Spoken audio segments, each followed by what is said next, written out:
Homeowners Policies.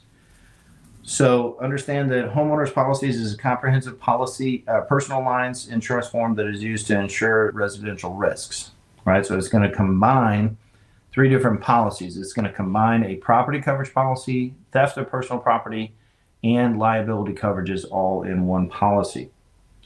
So the main difference between a homeowner and a dwelling policy is going to be the latter two. Theft of the personal property is going to be mandatory here, and all liability coverage is going to be included, whereas liability was not included, or an option even in dwelling policies.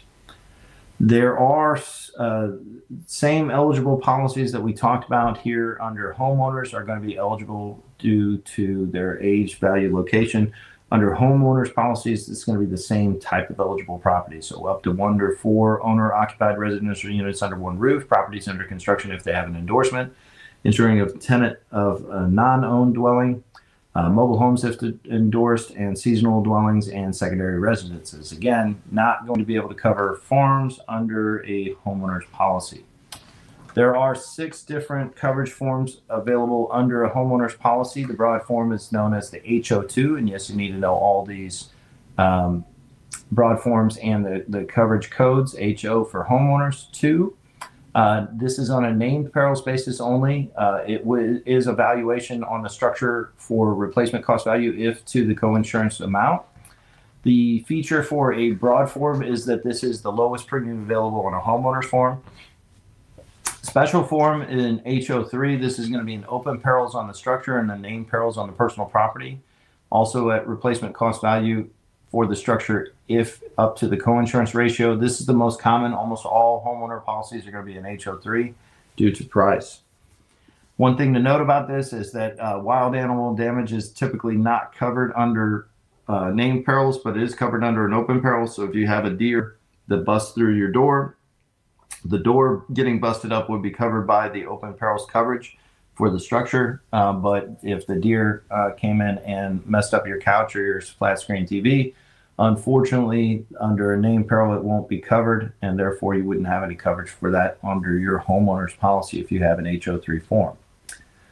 The next form is called a renter's or tenant's form, commonly called renter's insurance. This is an HO4 form, and for the property is only going to be on a named perils basis and on an actual cash value loss assessment only. So all personal property under homeowners forms generally are going to be under an actual cash value only. The exception to that would be is if we're talking about a comprehensive form, HO5 form. This is an open perils form, and it will be on a replacement cost value if it is to the coinsurance value there. But I will tell you that this is an extremely high premium. Not very many people buy this because of the high premium, but this is by far the best coverage that you can get on a homeowner's coverage. If you happen to have a shared wall situation like a condominium or a townhome, a condominium form, HO6 is going to be the appropriate form for this. Named perils basis only, on an actual cash value basis only for valuation. And then if you happen to have a historical home, this is typically used for these types of purposes on a modified form, an HO8. And this is going to have a named perils basis for the types of perils going to be covered, and actual cash value only for the evaluation of the losses. Just like we talked about under incidental businesses for our dwelling, you're going to have the same type of incidental business allowed under the homeowner's policy. The only thing that's different is you also have limited amount of liability that can be covered for the business, incidental business, but you can remove that with a special endorsement on your homeowner's policy. Now let's define out who's the insured here. The insured is going to be the named insured on the declarations page, including their resident spouse, also including any resident relatives, any non-relative residents that are there up to the age of 21. Any full-time students, whether they're living there or not, will be covered up to the age of 24, unless they're non-relative, and then only up to the age of 21. And then anybody for liability purposes, for somebody that is legally responsible for the insured's animals, watercraft, and some types of motorized vehicles, and of course the legal representative after the insured has died. So what's going to be covered? Where is it going to be covered? The described insured premise, anywhere that they're temporarily occupying that they don't own, like a motel room or an Airbnb or a vacant land, whether or not they're intending to buy or build on that property or not. Let's see here. Cemetery plots will be covered here under a homeowner's policy, including any burial vaults. And the occasional non-business rental of an area, like the rental of a wedding reception hall for your daughter or son, this would be something that could be covered under the homeowner's policy.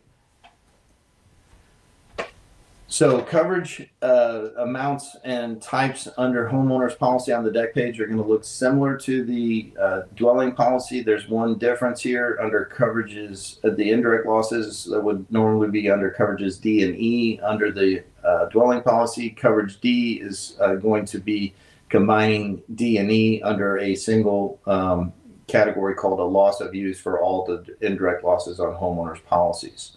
Coverage A is going to be the dwelling, just like it was on the the dwelling policy form we talked about before for a direct loss only. Coverage B is going to be for other or applicant structures. It is direct loss only. The standard amount is 10% of the coverage A base, but you can purchase additional amounts here, whereas you were limited to 10% on the dwelling policy.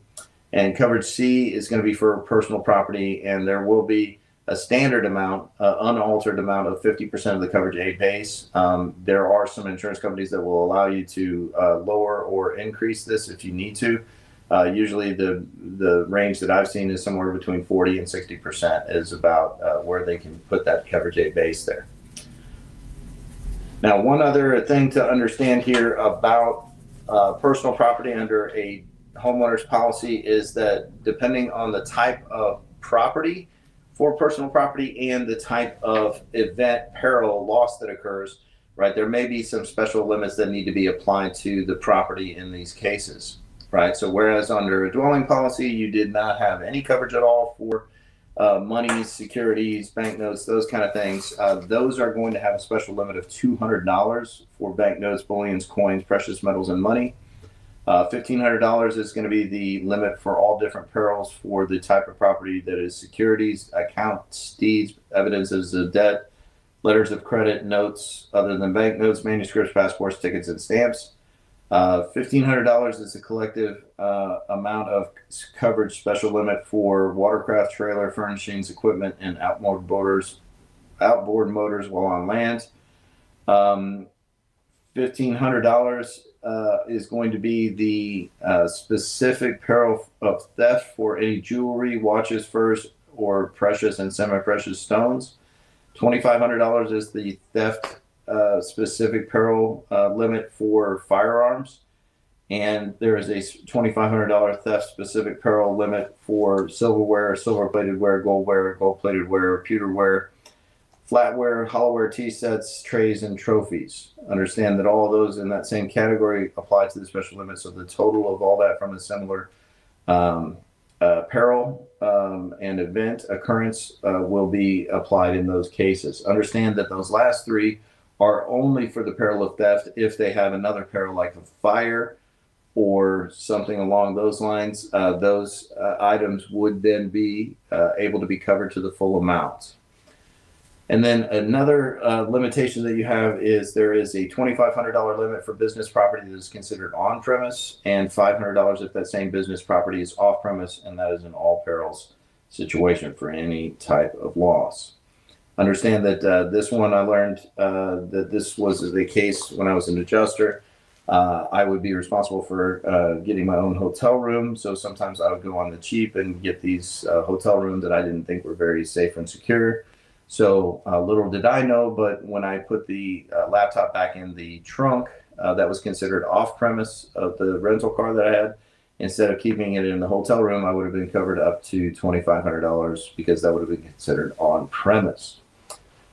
All right, one thing to note here, typically doesn't come up because people that have secondary residences will keep separate insurance at those secondary residences, but if you have no separate insurance on that, and you take something from your first residence to your other owned residence, you will only be able to be covered up to 10% of your coverage C limit. So don't take everything in the world with you.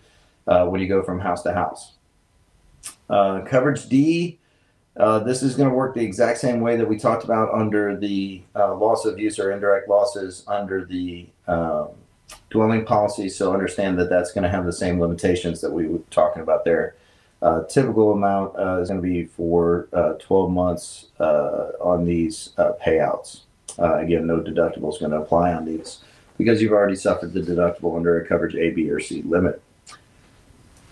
Now, other coverages, those that are covered along with the homeowner's policy for no additional charge, you're going to get those debris removal just like you did on dwelling policies. You're also going to have reasonable repairs. That property removed, alternate location coverage is going to be covered up to 30 days from when you removed it from your property. Just like on our dwelling policies, you're going to get a fire department service charge recovered for you back up to $500. One thing that is new on homeowners policies is you do get credit card forgery and counterfeit money coverage up to $500 with no deductible. Understand that this is on a worldwide basis, and you can get this to cover your costs for these losses, but it can't be if it's covered already by the credit card itself, right? Lawns, trees, shrubs, plants coverage under a homeowner's is going to be the exact same as what we talked about under the dwelling, up to $500 or 5% of the coverage A limit, and it's a limited perils coverage of fire, lightning, explosion, rider, or civil commotion aircrafts or vehicles. One unique thing that you're going to have on the homeowners is that if you have an HOA and you get a loss assessment from the HOA, just as long as it was coverable by your homeowners policy, you can get up to $1,000 covered by your homeowners policy for the HOA loss assessment. Grave markers and mausoleums are going to be covered up to $5,000 under a standard homeowners policy under other coverages. Glass breakage is going to be covered under a homeowner's policy. However, that will be suspended if the property is considered vacant. And they will allow for up to 10% of the coverage A limit if you have a building code update that increases the cost for the cost to recover from a loss. Now, to one of the things that is not covered by the dwelling policies, we're talking about liability coverages here in section 2 of the homeowners policy. So on the deck page, this is going to be coverages E and F. Coverage E is going to be for personal liability. This is going to cover bodily injury, BI, and property damage, PD, anywhere in the world to a third party, regardless of the negligence of the first party. There will be a $100,000 basic limit on here, and there is no deductible typically applied under any liability policies. This will include the insurance company having a duty to defend the first party, that's the insured, provide a defense, which means provide a lawyer and any of the other legal requirements. And in this case, because the insurer is the one paying for it, they can decide when or if they will settle out the claim. Under coverage F, this is medical payments to others. This is any of the necessary medical payments for expenses incurred within 3 years of an accident causing bodily injury to a third party without regard to fault. This can pay for the medical expenses up to and including funeral expenses if needed. However, the standard amount on this is $1,000 basic limit and no deductibles applied. You can buy additional amounts on both of these coverages if you would like, and usually they're fairly inexpensive to add up on these coverages. Additional liability coverages. So you will get the supplementary payments, like I said, which will pay for your legal costs, your lawyer, any expert witnesses, and it will recompense you for up to $250 a day for your lost income for having to go appear in court on the lawsuit in relation to your homeowner policy. Damage to property of others, up to $1,000 per occurrence. Say you borrowed your neighbor's Toro and you didn't see that big old rock in the yard and you just completely destroyed the $750 Toro. You can use your homeowner's policy to cover that up to $1,000 per occurrence to give the neighbor a brand new Toro because you just completely destroyed theirs. And then just like on a property loss assessment that you would get from an HOA, you can get a liability loss assessment from an HOA just as long as it would be coverable by your homeowner's policy. It can be covered under the additional liabilities here for up to $1,000 for your insured's share of the HOA loss assessment that they gave to you. So what's not going to be covered under a liability policy here, you're not going to be able to cover an intentional loss. One good thing here is that they do not consider any act of a child under the age of 13 as intentional, even though we know it may be. It is not considered by the insurance company nor the law to be intentional. Homeowners policies do not cover any lawsuits for personal injury, lawsuits because you've given a communicable disease. This could be as simple as the flu, syphilis, whatever, it doesn't matter. COVID, right? None of these communicable diseases will have coverage by the insurance company for you on that. If you or anybody in your household that was insured class had a bodily injury or property damage, you cannot be covered under the liability because liability only pays out to third parties. We talked about the business pursuits under an incidental business under your homeowner's policy. This is something that can be waived on the business pursuits exclusion here to where you can cover this with an endorsement or additional payment amount. Workers' compensation claims will not be able to be covered under your homeowner's policy, so it's important if you have somebody coming to do work at your house, if you can, make sure they're covered by workers' compensation. That is going to save you a lot of headache if somebody gets injured on your property. Because they're covered by other insurances that cover these exposures, aircraft and motor vehicle will not be able to be covered under homeowner liability. There will be no bailee coverage, right? Again, this is more of a business type situation, but you cannot have coverage for things that are in your care, custody, and control. Watercraft or contractual liability is also going to be excluded. Now, sections under for conditions of the property policy for the homeowners, the insurance duty after a loss. This is going to mirror exactly what we see on all property policies. You got to notify the insurer of the loss, make a police report if the loss is due to theft, protect the property from further damage, cooperate with the insurer, provide an inventory of the damaged property. Sometimes that's a little unique, but it is required because you got blanket coverage typically under your homeowner's policy.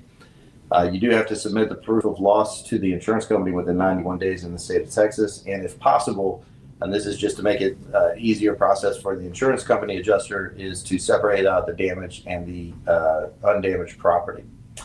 Loss settlement vehicles for property conditions under HO 2, 3, 4, and 5. These are going to be actual cash value for the personal property, but replacement cost value for the coverages A and B under those property forms, and that's going to be regardless only if it's to the insurance to value ratio or co-insurance has been met. HO 6 and 8 is going to be actual cash value for all coverages A, B, and C. Selected conditions for liability under Section 2. There is a subrogation requirement that it must be in writing and prior to the loss for the insurance company to consider it to be valid. This means that you wouldn't be able to throw this crazy party and just come up with something off the internet that you have some people sign before they walk into the party that indemnifies you in case they get hurt on your property because of the party. This would be something that would have to be in writing to the insurance company ahead of time and prior to the loss, of course. Common conditions under both sections: declination, cancellation, non-renewal. Underwriting period for a homeowner's policy is 60 days. You can cancel by the insurance company in writing within 10 days notice for the following things: failure to pay premium, an increase in the hazard within the control of the insured that would increase the rates, or if there was fraud or the TDI requires it. A non-renewal on a homeowner policy does require a 30-day notice prior to the cancellation or policy expiration. When we're talking about homeowner endorsements, there is a ability to get a homeowner mobile home endorsement. The mobile home has to be on a permanent foundation. The axles wheels removed. You can get an earthquake endorsement to cover the ground-shaking earth tremors. This would cover any damage within a 72-hour period to be considered one occurrence or only one deductible applying in that case. Homeowner endorsement, you could get the permanent and incidental occupancies. This is buying back of the incidental business exposures under your liability. And then if you have property that would be subject to those special limits, you could take them out of the blanket coverage under coverage C and put them under scheduled personal property with under the same homeowner endorsement. or you could put as a separate policy attachment to the homeowner policy, you could get what's called a personal article floater. We'll talk more about those in Chapter 12 Inland Marine Insurance. Watercraft liability policy is an endorsement that you can put on your homeowner's policy. I don't recommend it, but it is possible to put liability coverage for watercraft on your property policy for the homeowner. Separate watercraft policies are more appropriate for the watercraft, in my opinion. If you have a personal watercraft, this is the most common. It has to be less than 26 feet in length and have no commercial use. And that one is going to be the most common and the least expensive. Yacht policies, I hardly see these because it's a larger boat, anything larger than 26 foot, but it has no commercial use. Usually these larger boats tend to have some kind of tax advantages to the person that owns it, so they will usually have some kind of a commercial use associated with those larger boats. Marine policies are going to be for any boats that's used in a commercial capacity for any reason. So this is more typical for the larger boats. And then you can get a separate liability insurance policy only under your homeowner's policy that's called a protection and indemnity plan, a P&I plan. And this is just the standalone version of that endorsement that we were talking about for watercraft under the homeowner policy. All right, so let's do a review of the questions under the homeowner section, and then we will wrap up this section.